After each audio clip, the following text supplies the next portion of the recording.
of the most common questions asked by non-Muslim is that if Islam is the best religion, then why you find most of the terrorists are Muslim, most of the robbers are Muslim, most of the people who cheat are Muslims?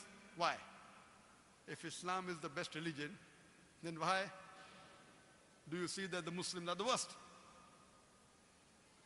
The reply to this question is that one of the major factors for this impression that all the terrorists are Muslims, the impression that most of the people who cheat are Muslims, most of the people who bribe are Muslim, is the media. About 5 years back, when I was called in the same organization, Dubai Holy Quran International Award for the second time, under the patronage of Sheikh Muhammad bin Rashid Al Maktoum, I had given the talk in my second day, Media and Islam, War or Peace. And I described in detail what is the strategy of the media to malign Islam. And I also gave a talk, Islam, the solution to the problems of humanity. The media says Islam is a problem for humanity. Actually, Islam is the solution for the problems of humanity. That's why the tagline of the Peace TV, the solution for humanity. That means Islam is the solution for humanity. What does the media do? Time will not permit me to give in detail. I'll just wind up my answer in a couple of minutes. What does the media do? Media picks up the black sheep of the community and they portray as though they're exemplary Muslims.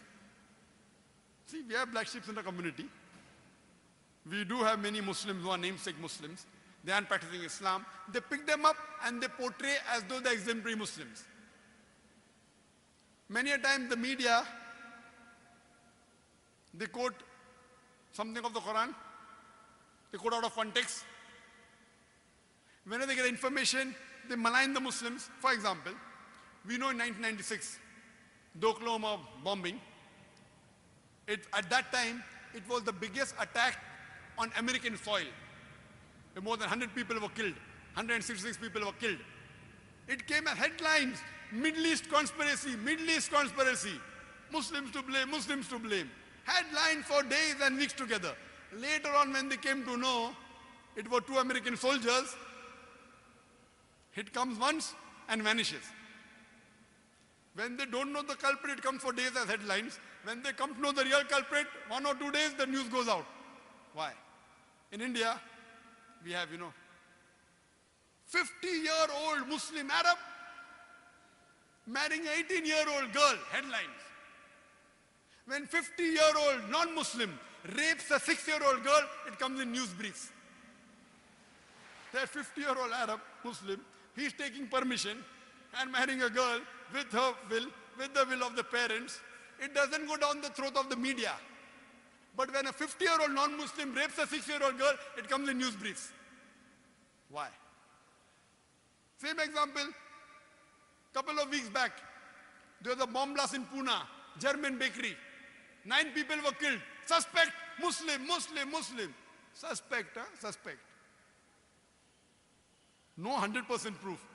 Same day, the Maoists, they killed 16 policemen. Not civilians, policemen, Maoist, no. It comes in news brief. Muslim suspect, 9 civilians killed, 16 policemen killed by Maoist, comes in news briefs. Ajib. They know the people who killed, not civilians. They have got cannons, rocket launchers. They bombard the full police station, comes in news brief. They don't know who did the Pune bomb blast. Muslim suspect. And it's continuously there for many days. They don't know who did it. Who they know did it because it's a Maoist, communist, non-Muslim, news briefs. Or maybe, front page, some papers, but below. And it vanishes out of the media. So the major cause is the media. Media and Islam, war or peace. Unfortunately, Muslims are very weak in media. Very weak. We may have good media about song channel, dance channel, many. But Islamic channels, Unfortunately. Unfortunately. So I say, yes, I do know there are black sheep in the community, but yet, with all the black sheep, yet as a whole, the Muslims are the biggest teetotalers in the world. I know some Muslims who can drink the non-Muslim under the table. But as a whole, the biggest community of teetotalers in the world are Muslims. The biggest community as a whole that gives charity, they are Muslims. There is no non-Muslim, no human being in the world who can show a candle to a practicing Muslim as far as modesty is concerned, as far as sobriety is concerned, as far as human values are concerned, as far as ethics are concerned. No human being can show a candle to a practicing Muslim as far as modesty is concerned, as far as sobriety is concerned, as far as human values are concerned, as far as ethics are concerned.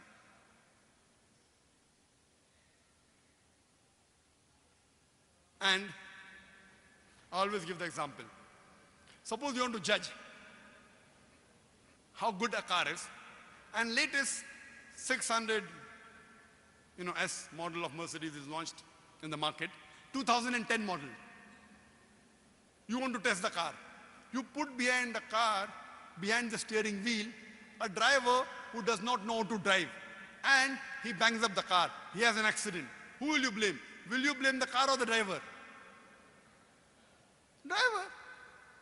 If you want to know how good the car is, you have to know the specification. What is the pickup? What are the safety measures? What is the ratio? What is the average of the car? Anti-brake locking system. Look at the specification.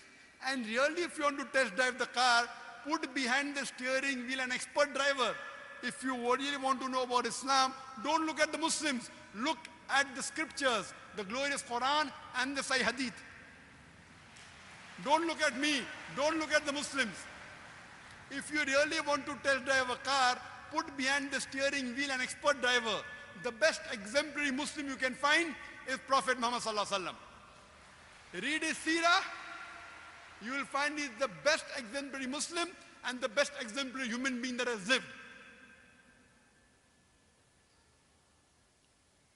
That's the reason I say that understand the religion by looking at the scriptures.